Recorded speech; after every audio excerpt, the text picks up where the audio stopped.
Assalamualaikum warahmatullahi wabarakatuh. Salam guru penggerak.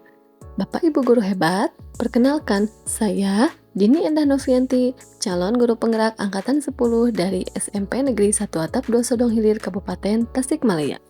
Kali ini saya akan memaparkan koneksi antar materi modul 1.3 tentang visi guru penggerak. Mari kita simak.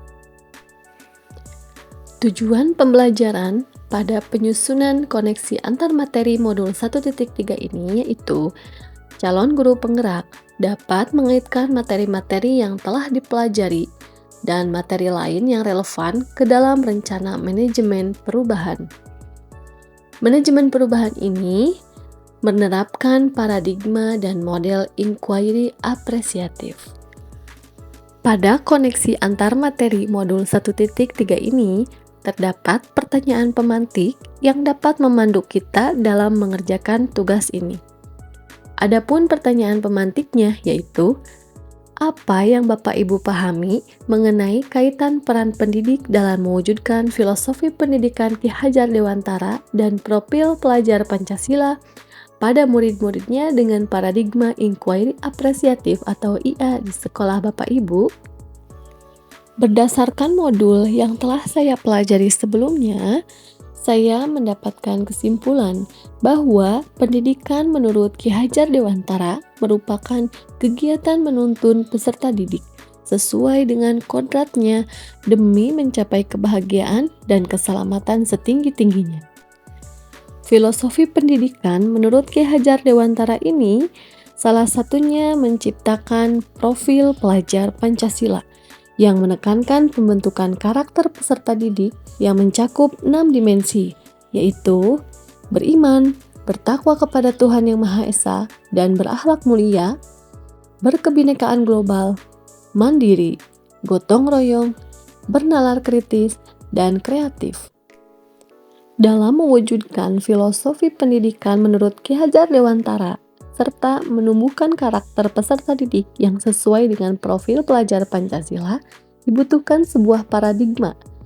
Salah satu paradigma yang dapat diterapkan yaitu inquiry apresiatif atau IA, di mana paradigma ini menekankan pada kekuatan dalam melakukan perubahan. Paradigma ini dapat digunakan dalam menyusun visi serta prakarsa perubahan yang ingin kita wujudkan. Saya bertugas di SMP Negeri 1 Atap 2 Sodong Hilir, Kabupaten Tasikmalaya. Di sekolah saya sedang berupaya mewujudkan lingkungan belajar yang agamis, kondusif, dan menciptakan peserta didik yang kreatif, serta berkarakter sesuai dengan profil pelajar Pancasila. Keenam elemen yang terkandung dalam profil pelajar Pancasila kami upayakan untuk mencapainya. Elemen yang pertama, beriman, bertakwa kepada Tuhan Yang Maha Esa, dan berakhlak mulia. Peserta didik menjadi lebih dekat dengan Sang Pencipta, memahami asal mula dan peran mereka sebagai makhluk ciptaan Allah, serta mempengaruhi mereka dalam bertindak dan berucap. Elemen yang kedua, berkebinekaan global. Kami harapkan peserta didik dapat menunjukkan rasa toleransi terhadap orang-orang yang berbeda dari kita dan menciptakan lingkungan yang inklusif, di mana semua orang merasa diterima dan dihargai, tidak peduli latar belakang dan lingkungan mereka. Elemen yang selanjutnya yaitu mandiri. Peserta didik diharapkan dapat bertanggung jawab atas dirinya sendiri dan tugas-tugas serta peran mereka tanpa harus diperintah oleh orang tua, guru, maupun pihak lain. Elemen yang selanjutnya yaitu gotong royong. Kami harap peserta didik dapat berkolaborasi dalam mengerjakan proyek atau suatu kegiatan yang ada di sekolah. Mereka dapat saling membantu, memberikan ide, dan menghargai pendapat anggota lain, menunjukkan bahwa mereka bekerja bersama demi mencapai tujuan yang telah ditetapkan bersama. bernalar kritis. Adapun capaian yang kami harapkan, peserta didik dapat mampu untuk berpikir secara mendalam dan analitis dalam menghadapi berbagai situasi atau masalah. Hal ini dapat dijadikan mereka sebagai bekal untuk memecahkan masalah yang mereka hadapi, serta menemukan solusinya. Kemudian elemen yang terakhir yaitu kreatif. Peserta didik mampu melihat dunia dari perspektif yang berbeda, serta mampu menciptakan hal-hal baru maupun memberdayakan hal yang sudah ada sebelumnya, sehingga bisa lebih bermanfaat. Peran dalam visi guru penggerak.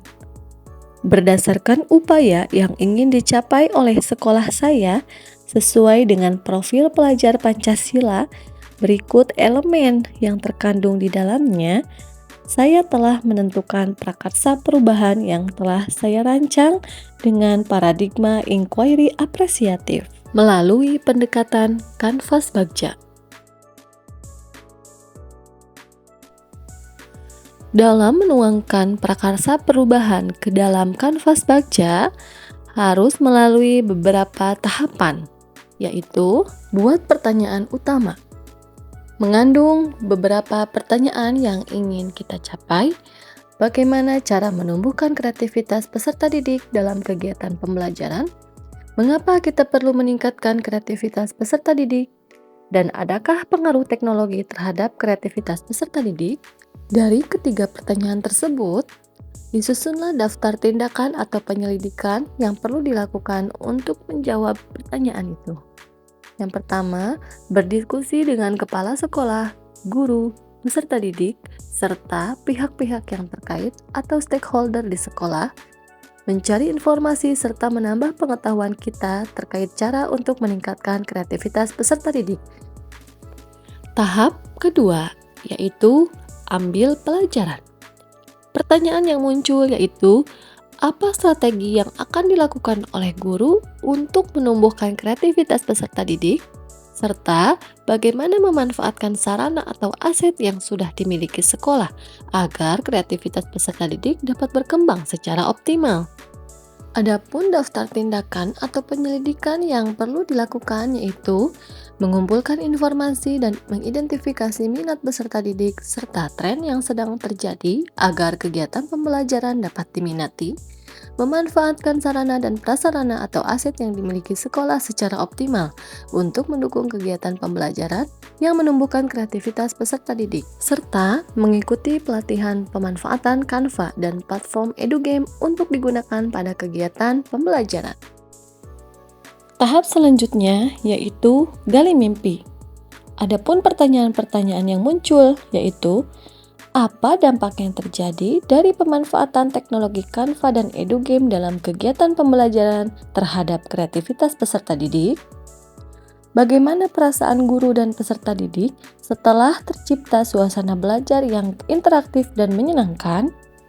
Dari pertanyaan-pertanyaan tersebut, muncul daftar tindakan atau penyelidikan yang perlu dilakukan, yaitu meningkatkan motivasi peserta didik dalam mengikuti kegiatan pembelajaran, terciptanya ide-ide serta gagasan baru dari pemikiran peserta didik, dan melakukan refleksi setiap kegiatan pembelajaran, baik oleh guru maupun peserta didik. Kemudian, tahap selanjutnya, jabarkan rencana. Pertanyaan yang muncul yaitu, bagaimana cara untuk menerapkan penggunaan teknologi Canva dan EduGame dalam kegiatan pembelajaran? Adapun tindakan yang perlu dilakukan yaitu berkolaborasi dengan seluruh stakeholder sekolah, menyusun indikator ketercapaian dari kegiatan pembelajaran yang diharapkan, serta melaksanakan rencana yang telah disusun secara kontinu dan konsisten. Tahap yang terakhir yaitu atur eksekusi. Adapun pertanyaan yang muncul yaitu, siapa saja pihak yang terlibat dalam kegiatan pembelajaran dan apa saja peran dari pihak-pihak tersebut? Kedua pertanyaan ini memunculkan tindakan yang perlu dilakukan, yaitu berkoordinasi dan berkolaborasi dengan kepala sekolah, guru, peserta didik, serta orang tua, menerapkan kegiatan pembelajaran yang menarik dan bermakna, serta rutin melaksanakan refleksi sebagai bahan perbaikan untuk kedepannya. Jawaban dari pertanyaan pemantik yang tadi sudah saya paparkan sebelumnya memunculkan tahapan yang perlu dilakukan, yaitu revisi dan rumuskan dengan penuh keyakinan visi yang telah Bapak Ibu buat berdasarkan jawaban pertanyaan di atas ke dalam sebuah visi yang membuat Bapak Ibu bersemangat ketika membacanya dan menggerakkan hati setiap orang yang membacanya. Adapun bunyi visi yang saya rancang sebelumnya yaitu menciptakan peserta didik yang berkarakter sesuai dengan profil pelajar Pancasila. Berdasarkan paradigma inquiry apresiatif atau IA yang telah saya rancang, maka visi sebelumnya saya revisi menjadi terwujudnya peserta didik yang religius, berakhlak mulia, dan kreatif sesuai dengan perkembangan zaman. Adapun alasan saya untuk merevisi yaitu visi yang pertama hanya berfokus pada perubahan karakter murid serta kurang adaptif dengan perkembangan zaman. Cukup sekian pemaparan dari saya, semoga dapat menginspirasi. Terima kasih, salam guru penggerak. Assalamualaikum warahmatullahi wabarakatuh.